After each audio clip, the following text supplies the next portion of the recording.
Сары май кез келген адамның күнделікті рационның ажырамас бөлігі. Сары май сүт майының концентраты болып табылады. Ал май бірінші кезекте жылудың қайнар көзі екен. Майдың бұл қасиеті әсіресе суық кезеңде өте пайдалы. Әрине, сары май калориялығы өте жоғары. Оған қоса майлары ағзаға оңайлықпен сіңеді. Бірақ сары майдың бұл қасиеттерін де өзіміздің пайдамызға асыруға болады. Таңғы ас құрамына дәстүрлі нан мен май бутерброды өте орынды. Бұл тіпті арықтап жүретін қыздарға да артық болмайды. Күніне 30 граммнан артық емес, май сіздің салмағыңызға еш әсер етпейді екен.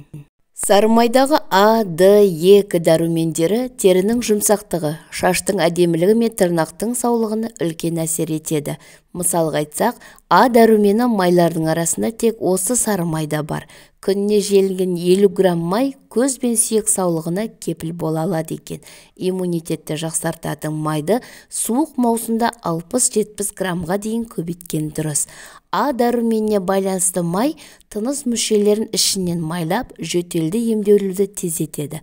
Ал Е дәрумені қан тамырларын тазалап берік қылады, шаршағандық сезімін басады екен. Сары май тарихтан бері ата-бабамыз күнделікті тұрмысқа тұтынып келе жатқан шипалық қасиеті зор. Ұрпақтан ұрпаққа жалғасқан қазақтың төл азықтарының бірі. Негізінен сиырдың сүт майынан тұратын тағам. Сары майдың емдік қасиеті де бар. Мысалға, буын қабыну ауруына тап болған адамды емдеуде сары май салынған қарынды буынға салу арқылы сауықтырған. Бұдан сырт іші қатқан ересек адамдар мен сәбилерге ерітіп ішкізсе, ішті жүргізген екен. Қазақ шипагерлігінде жарақаттанған жараға сары майды ерітіп жақса, жарақатты жұмсартады, әрі жарақаттың ауырғанын басып, тез арада сауықтырады екен. Бұл күндерде өз ұлтымыздан басқа ұлттар да сары майдың қыры мен сырына қанық болып, күнделікті тұрмысына тұтына бастаған. Міне, бұдан ұлтымыздың сары майды күнделікті тұрмысына тұтынып және шипалық дәрі ретінде пайдаланып, ұрпақтан ұрпаққа жалғастырып келе жатқан тіршілік тынысының бірі деуге болады. Ұлтымыз сары май алу техникасының ғылымилығын ертеден қолдана берген. Сиыр сүтін қалыпты температурада жылытқан соң, сүттен кілегейді айырып алады да, кілегейдің өзін 15 минут мөлшерінде қос қолымен араластырып шайқайды. Кілегей сары майға айналған соң 5-6 рет суық сумен шайқайды. Суық сумен шайқаудағы мақсат сары майдың құрамындағы сүтті айырып, майдың сапасына кепілдік ету екен. Сары майға қалыпты түрде ұнтақ тұз араластырып, алдын ала дайындап қойған қойдың қарынына салып, қарынның аузын ауа кірмесе етіп бекіткеннен кейін салқын жерге немесе тоңазытқышқа қойып сақтаса да болады екен. Міне, мұнан ұлтымыздың сары майды тұтыну және сары майды алу техникасын түсінуге болады. Сары майдың пайдасымен қатар зияны да бар. Зияны сары май дене салмағы артық адамға әлбетте зиянын тигізетін тағам. Сүт өнімдеріне, соның ішінде сиыр сүтіне аллергиясы бар жандарға сары майды тұтынбаған абзал. Сары майдан аулақ болудың тағы бір себебі оның құрамындағы холестерин мөлшерінің тым жоғары болуы. Сондықтан сары майдың пайдасымен қатар зияны да қатар жүреді. Қазіргі кезде дүкенде сары майдың неше түрін кездестіруге болады. Алайда оның бәрі бірдей таза, пайдалы деп айтуға келе қоймас. Және оның ішінде тазасын ажыратып ала қою да қиын. Әрине, бағасы қымбат болса, таза, пайдалы деп ойлаймыз. Бірақ кейде молырақ пайда табу үшін өндірушілер мен сатушылардың түрлі қулыққа баратын ескеру қажет. Себебі кейбір сары май деп сатылатын өнімдерде түрлі ұнтақтар, өсімдік немесе пальма майы қосылып жатады. Ал бұлар денсаулық үшін аса пайдалы емес. Сары майды алмай тұрып, оның қалай таңдау қажеттігін біліп алғыңыз келсе, мынау мен айтқан кеңестерге құлақ түріңіз. Ең алдымен майдың түсіне қарау керек. Таза табиғи майдың түсі ақ сары болады, бірақ аппақ емес. Ақ немесе қанық сары түсті майлардың құрамында түрлі қоспалар болуы мүмкін. Сонымен қатар қаптамадағы жазба арқылы білуге де болады. Егер май көрінбейтін қаптаманың ішінде болса, онда оның сыртындағы жазбаны міндетті түрде оқып шығу керек. Алдымен сақтау мерзіміне мән беріңіз. Себебі Таза табиғи майдың ұзақ сақталмайтыны белгілі. Егер сақтау мерзімі неғұрлым ұзақ болса, демек құрамында қоспалары көп деген сөз. Құрамы деген жеріне қарасаңыз, сары май тек қана сүт және кілегейден тұруы тиіс. Ал егер құрамы деген жерде түрлі қоспалар, әсіресе спред және ту деген жазу болса, онда ол таза емес, сапасыз май деген сөз. Спред сыртқы түрі сары майдан еш айырмасы жоқ азықтың бірі немесе маргарин. Бірақ маргариннен айырмасы құрамдағы қоспалар. Спред негізінен пальма, кокос немесе өсімдік майларынан жасалады.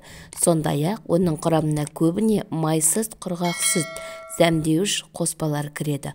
Ал спредтің май мен маргариннен айырмасы, тоңазытқышта қатып тұрған жерінен шығарсаңыз да, оның нанға жаққанда өте жеңіл, еш қиындықсыз жағылады. Кескен кезде де түйіршіктелмей, бөлініп кетпей, жұмсақ қалпын сақтайды екен. Ал ту деген жазба технические условия, яғни техникалық жағдай дегенді білдіреді екен. Мұндай жағдайдағы майлардың құрамы не спред немесе маргарин болып келеді. Егер майды сатып алып қойған болсаңыз, онда оны үй жағдайында төмендегідей тексеріп анықтап алуға болады. Дәм немесе иіс арқылы. Таза сары майдың иісі болмайды. Сондай-ақ дәм татып көргенде таңдайда тәтті кілегейдің дәмі қалады. Егер майда қандай да бір өткір иіспен кілегейден өзгеше дәм болса, онда оның құрамында өсімдік майы болуы мүмкін. Екінші әдісі пышақпен кесіп көру.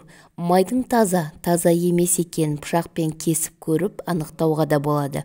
Тек ол үшін май мұздатқышта тұрған болуы керек. Егер майды кескен кезде қатты болып бөлініп түссе, онда ол таза май. Ал қанша мұздап тұрса да бір тегіс жалпақ күйінде кесілсе, демек ол сары май емес, спред.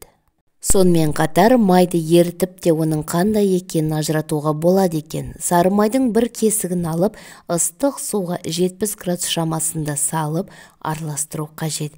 Егер май бірден еріп бетіне өсімдік майы секілді көтерілсе, ал астындағы судың түсі өзгеріп тұманданып кетсе, онда ол май таза сары май. Ал егер май араластырылғанда ерімесе, онда ол пальма майы қосылған спред екен. Сонымен қатар тағы да табаға ертіп те анықтай аласыз. Ол үшін сары майды қызып тұрған табаға салып еріту арқылы оның қаншалықты таза, қоспасыз екенін анықтауға болады. Егер май еріп жатып бірден айналасы күйіп, көпіршіп, түтіні көп бөлінсе, бұл спред болғаны. Себебі таза сары май көпіршімей, көп түтіндемей ақырын ериді екен. Тағы да бөлме температурасында ертіп білуге болады екен. Сары майды кесіп, бөлме температурасында қалдыру керек. Егер шамалы уақыттан кейін май еріп кетсе, демек ол таза май. Ал шамалы ғана еріп немесе мүлде ерімесе, онда ол майдың құрамында өсімдік немесе пальма майы бар деген сөз. Тағы да майды ішімдікке салып, таза екенін ажырата аламыз. Ол үшін арақты ысытып алу керек. Шамалы 60 градуста.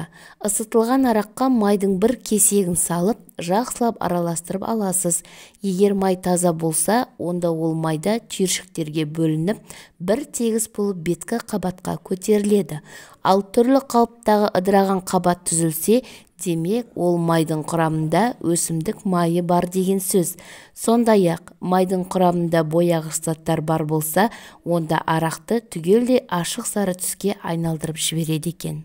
Бұл аталғандардың барлығы сары майды қалай таңдау керектігіне байланысты болатын. Ал сары майдың зияны мен пайдасын бір таразы басына қойсақ, пайдасы басымдырақ екендігіне көз жеткізуге болады. Сары майдан мүлдем бас тарту денсаулыққа айтарлықтай зиянын тигізеді екен. Бірақ егер сіз күнделікті тамақ рационына 30 грамм сары май қосатын болсаңыз, бұл сіздің сымбатыңызға еш қауіп төндірмей, ағзаңыздың сау болуына көмектеседі екен. Ақпарат пайдалы болса, арнама тіркеліп, лайк басып, пікір қалдырып, достарыңызбен бөлісуді ұмытпаңыз.